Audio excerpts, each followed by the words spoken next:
What's going on? Alright, so this is the only video I know of that goes over the routing of a Fosc 600D.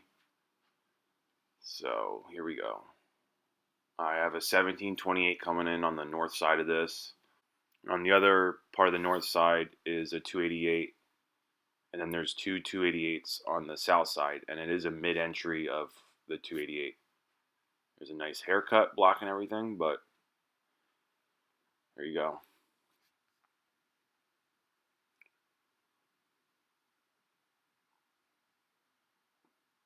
You just get a visual there.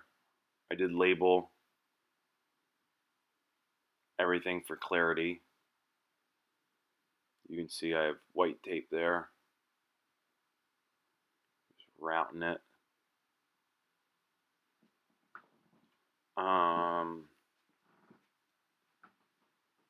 So that's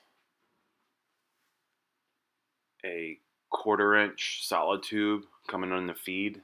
That's noticed by the blue tape. And you can see my out count is getting T-boned by the other 288. The first 4 groups are. I later had to go back and scoot everything, so it's not going to be a micro bend. And there's no kickstands. CommScope sent this product with no kickstands just to test my patience. Definitely pissed me off all the time. But luckily I was able to use that rubber coated wire. Save the day. Alright, so this second tray also has a 1/4-inch solid tube. It's 1/4-inch ID. There's my count.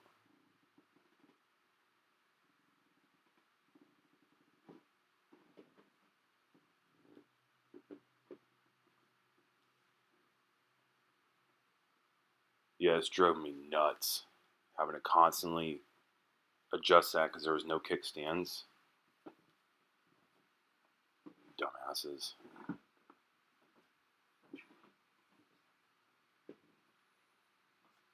Alright, now for the third tray,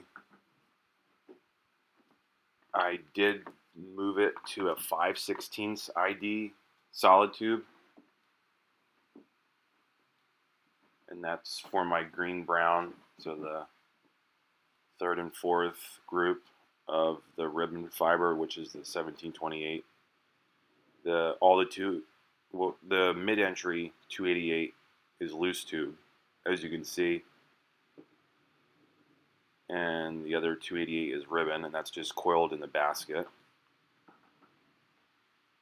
I broke the mid-entry 288 into 4 parts, as you saw earlier, and they were separated by 1/4-inch spiral wrap.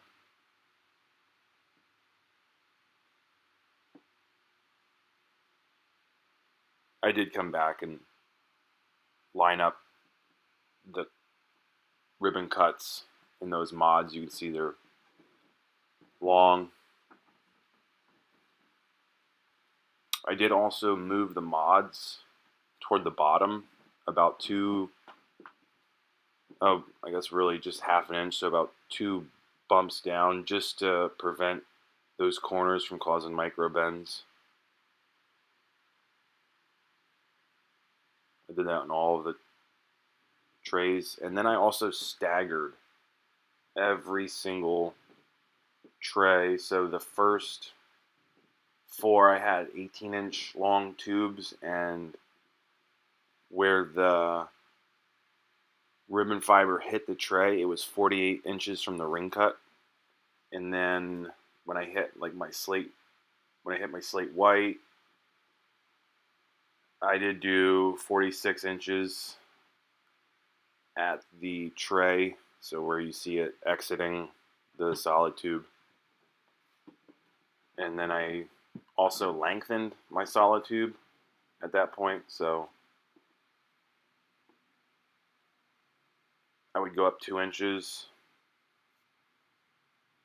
Once I hit my red, black, and yellow, violet, rose, aqua, I would just lengthen the tube and shorten where the fiber hit the tray from the ring cut.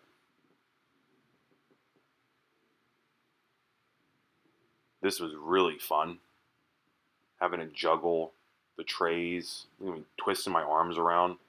My feet were on the ceiling at that point. Damn bums, not putting kickstands in. Whatever.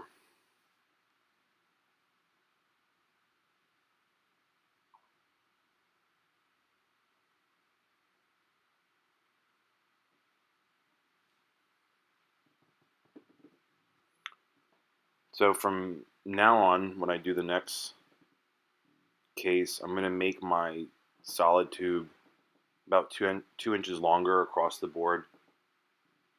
So I'll start out at, my first group will be probably 20 inches, and I'll finish the rose aqua at 22 or even 24-inch tubes.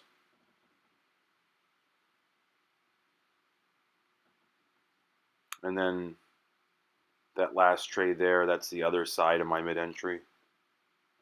It's XD'd or obsolete, however you want to look at it. I also, where that hose clamp goes in those cable retention brackets, I did tape off with some 88 tape the unused brackets just because they're jagged edges. Probably unnecessary because it's solid tube there,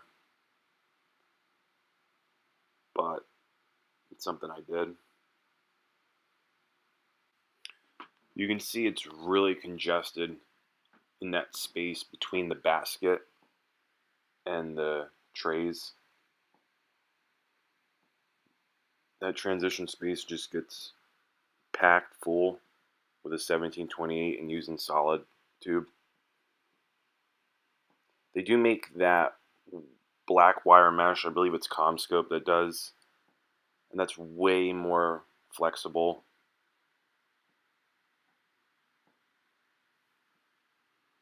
That's probably a better alternative realistically, especially with such high counts. Right now I'm just in there feeling around, making sure everything's snug and nestled in, no micro bends, everything's copacetic.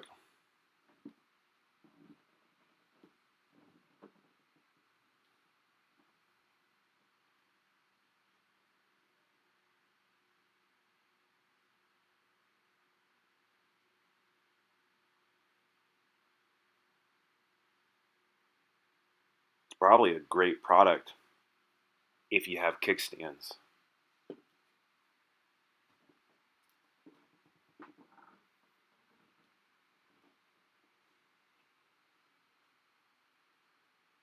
The one drawback with the D model of the Fosc 600 is you can't move that basket in the bottom where you store the loop.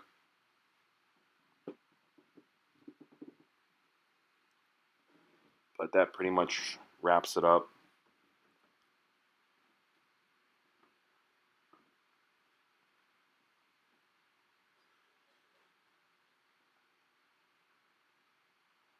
All right, please give me feedback if you're experienced. Bye.